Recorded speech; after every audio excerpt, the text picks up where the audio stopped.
நிறைவாழ்வு AG சபை வழங்கும் morning மன்னாவிற்கு உங்களை அன்போடு வரவேற்கிறோம். கர்த்தருடைய பரிசுத்த நாமம் மகிமைப்படுவதாக. இந்த நாளில் உங்களை சந்திப்பதிலே மிகுந்த சந்தோஷம். எனக்கு அன்பான தேடு பிள்ளைகளே, எனக்கு ஏற்றது ஒண்ணுமே கிடைக்க மாட்டேங்குது, எனக்கு சூட்டபிளா நான் விரும்புகிறது போல எதுவுமே நடக்க மாட்டேங்குது அப்படின்னு சொல்லி ரொம்ப ஏக்கத்தோடு கூட இருக்கீங்களா?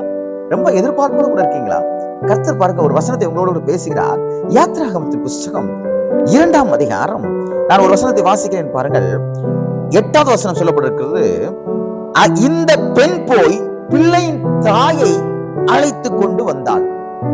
எந்த பெண் அப்படின்னா, பார்வோனுடைய குமாரத்தியோட தாதி, அவளுக்கு உதவியா இருக்கக்கூடிய உதவி பெண் தாதி. நன்றாக புரிந்து கொள்ளுங்கள். இங்கே மோசையே ஒரு பெட்டியில, நாணல் பெட்டியில வச்சு நதியில மதக்க விடுறாங்க. அப்போ இந்த பார்வோனுடைய குமாரத்தை இதை பார்த்து அந்த குழந்தையை வளர்க்கணும்னு ஆசைப்படுறான். ஆசைப்படும் பொழுது இந்த குழந்தை அழுத உடனே அவளுக்கு தாங்க முடியல. இந்த குழந்தை அழுத, இந்த குழந்தையுடைய அழுகை நிறுத்துறது எப்படி? ஏன்னா அவளுக்கு குழந்தை இல்லை. உடனே இவ சொல்றா, கூட இருக்கிறவ சொல்றா, தாதி சொல்றா, இந்த குழந்தைக்கு பால் கொடுக்கறதுக்கு ஒரு தாயை கூட்டிட்டு வர்றோமா பாருங்க. எப்படி ஆண்டவர் அதை அழகாக அமைச்சு கொடுக்குறாரு பாருங்க. இது யாருடைய குழந்தை? 3 மாசம் மோசையை ஒளிச்சு வச்சு வளர்க்குறாங்க. எப்படி இந்த தாதிக்கு தெரியும்? ரொம்ப ஆச்சரியமா இருக்கு பாருங்க தேவனுடைய வழி நடத்துதல். இந்த தாதி போய், இந்த பெண் போய் தாயையே கூட்டிட்டு வரா பாருங்க. எங்கேயோ இருந்து அனுப்பப்பட்ட பெட்டி, நாணல் பெட்டி, எங்கேயோ இருந்து வந்த குழந்தை, ஆனால் சரியாக அந்த தாயினிடத்திலே கொண்டு சேர்க்கப்படுகிறது.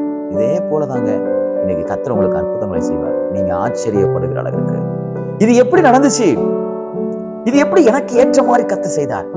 இது எனக்கு எப்படி ஃபேவரா கர்த்தர் செஞ்சாரு? நான் இது எதிர்பார்க்கவே இல்லை. இதெல்லாம் சாத்தியமே இல்லைங்க, நினைச்சு கூட பார்த்தா கூட முடியாது. இது எப்படி நடந்துச்சு அப்படி என்று ஆச்சரியப்படுகிற அளவிற்கு உங்களுக்கு ஏற்றாற், உங்க மனநிலைமைக்கு ஏற்றாற் போல, உங்க குடும்பத்துக்கு ஏற்றாற் போல, உங்களுடைய விருப்பத்துக்கு ஏற்றாற் போல அநேக காரியங்களை இந்த நாள்ல செய்வார். நீங்க எதிர்பார்க்காத விஷயத்துல கர்த்தர் செய்வார். நீங்க யோசிச்சு கூட பார்க்க முடியாத அளவிற்கு வழிகளை கர்த்தர் திறப்பார். ஒரு அற்புதம் இன்னைக்கு நடக்கும். இது எப்படி ஆகுமோ என்கிற ஒரு பெரிய கேள்விக்குறியோடு இருந்த மோசையுடைய தாய்க்கு அதே குழந்தை தாயிடத்துல வருது பாருங்க. அதே போல அந்த குழப்பங்கள் எல்லாம் நீங்கி, பயங்கள் எல்லாம் நீங்கி, உங்களுக்குரியது உங்களிடத்திற்கு வரும். உங்களுக்குரிய ஆசீர்வாதங்கள் உங்களை தேடி வரும். உங்களுக்குரிய நன்மை உங்களை தேடி வரும். யாரும் உங்க ஆசீர்வாதத்தை பறித்துக் கொள்ள முடியாது. காரணம், வானத்தையும் பூமி உண்டாக்கின கர்த்தர் உங்களோடு கூட இருக்கிறார். பயப்படாதீங்க. எனக்கு இப்படி நடக்குமோ அப்படி நடக்குமோ நிறைய பேர் சொன்னாங்க.